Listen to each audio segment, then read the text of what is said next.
मी PSI सागर Shinde, police station Lakadganj.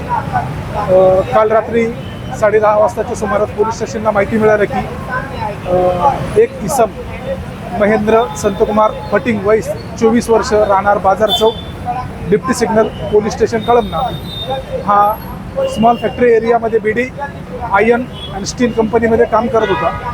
हा संध्याकाळी 8:30च्या सुमारास त्याच्या कंपनीचं काज संपवून घरी जात असताना काल भरपूर प्रमाणामध्ये या ठिकाणी पाऊस पडला होता। तर स्मॉल फॅक्टरी एरियामधून जेवढं काही पाणी येतं ते सगळं या नाल्यामध्ये वाहत असतं।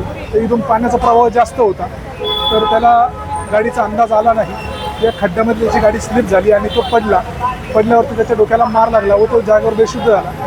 त्याला त्याच्या नातेवाईकांनी मेयो हॉस्पिटलमध्ये दाखल केल्यानंतर तेथील डॉक्टरांनी तपासून त्याला मृत घोषित केले।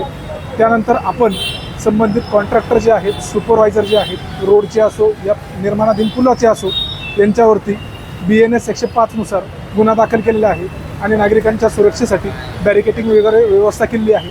आणि NMCचे कॉन्ट्रॅक्टर आणि रोडचे कॉन्ट्रॅक्टर आणि सुपरवायझर जे आहेत त्यांच्याकडे या रोडचं आणि पुलाचं काम लवकरात लवकर पूर्ण करून जनतेच्या सेवेसाठी उपलब्ध करून द्यावं अशी आपण त्यांच्याकडे मागणी केलेली आहे। इथून पुढं पाऊस पडल्यावरती आणि त्यानंतरही आपण या ठिकाणी बॅरिकेटिंगची व्यवस्था करण्याची तजवीज ठेवत आहोत। जनतेच्या सुरक्षेसाठीच आपण सर्व पावले यापुढे उचलण्याचा प्रयत्न करतो।